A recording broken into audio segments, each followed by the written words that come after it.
This video is entitled The Power of Permissive Language.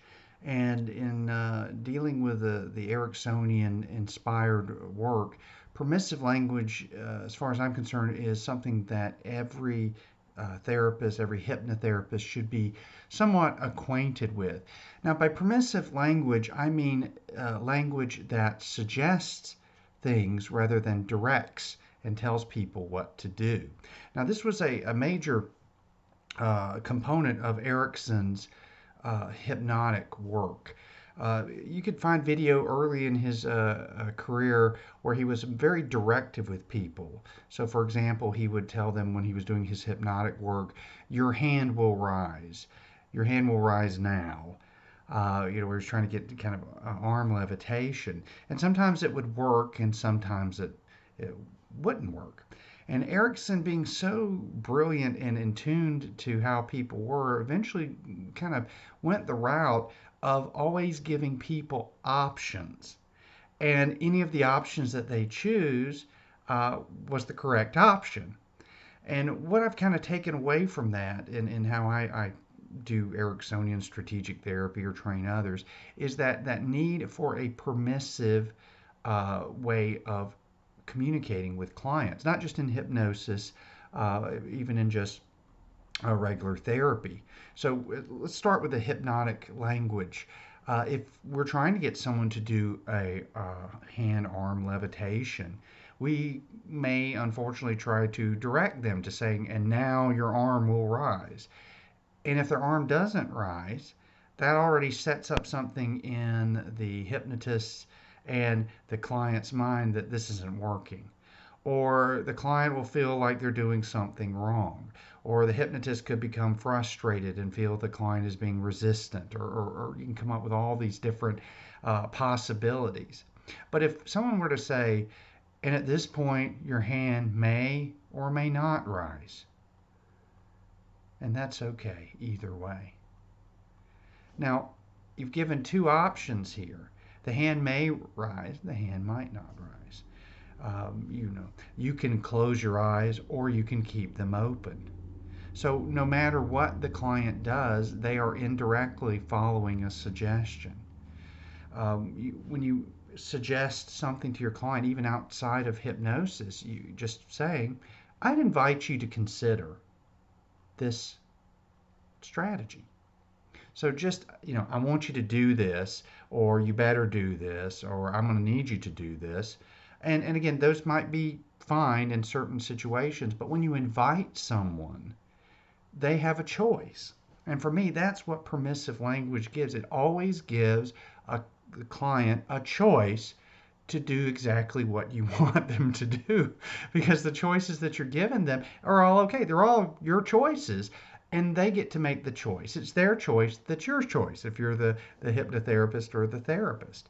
So if someone is in an interaction with you like a hypnotic session, I use words like you can, you may, you could. All those kind of words help to create this feeling of permissiveness, not a direct authoritarian rather way of getting somebody to do something. So you could go ahead and relax your shoulders. I think is much better than go ahead and relax your shoulders. Because just to be blunt, most people, even if they pay you, don't like to be told what to do. But if they don't relax their shoulders, you're just saying you could. And the fact that they're not relaxing the shoulders only means they're not relaxing their shoulders. And you just continue, to provide, as we did in a previous video, we talked about utilization, to provide options and take what they're giving you and to mold it. So again, if we're talking to someone and we want them to go into trance, we may ask them to go with us, but also give them the opportunity to not go.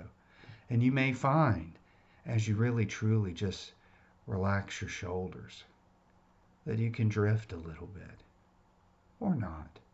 It's okay if you don't want to go ahead and drift.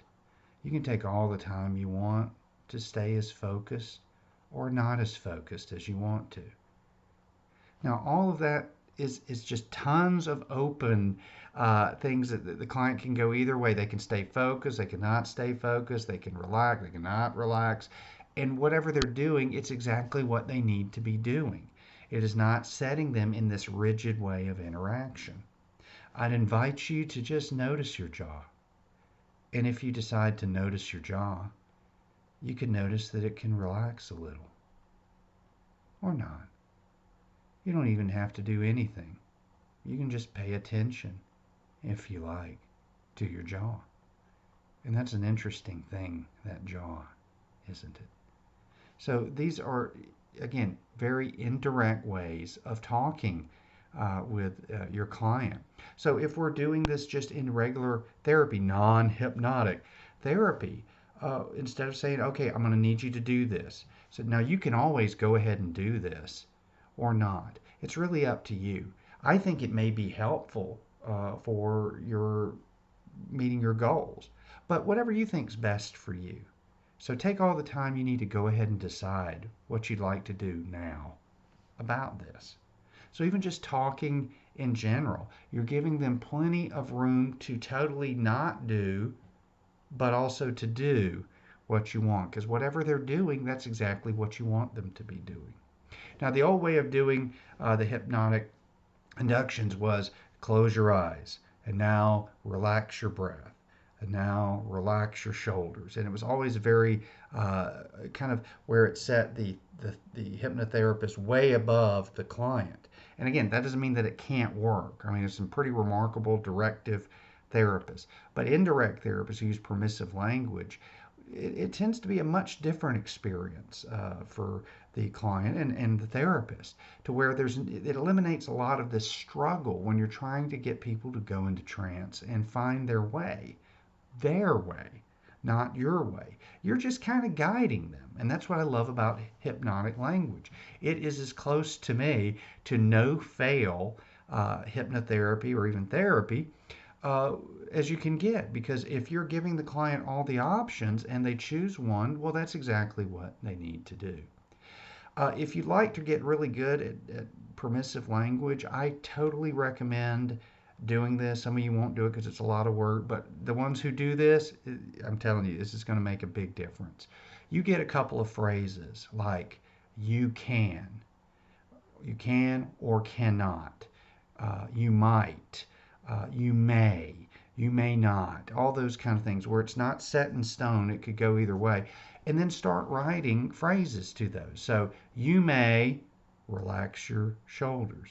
You may notice your tension. You may, and you write down 100 of each of those. And then you start writing them. And again, I'm talking about, you're going to hate this, because get that good kinesthetic stuff going, because it gets your brain going in a different way. And you write them out every day. Write 100 or more, and then by the end of the week start mixing them into kind of your own induction. You may notice how you can relax easier than you thought, and you could take all the time you need to really pay attention to your body. And that's okay if you don't want to pay attention to your body, because it's a remarkable thing when you really let go. And you just kind of blend them in. And you do that for a couple of weeks, you will find that not only are you becoming more hypnotic, but you find that you're able to flow in and out and to not be so rigid in how you're interacting. You're creating your own scripts, which are certainly meant to be eventually torn and thrown away to be moving with the client in front of you. So the power of permissive language is just that. It gives permission. It gives the ability that allows your client to go wherever he or she needs to in order to go into trance or in order to make a decision. Because at the end of the day, whatever decision they make, that's the one that they were supposed to make. You know how we know? Because that's the one they made. So, hope this was helpful. Play with it. Let me know how it goes.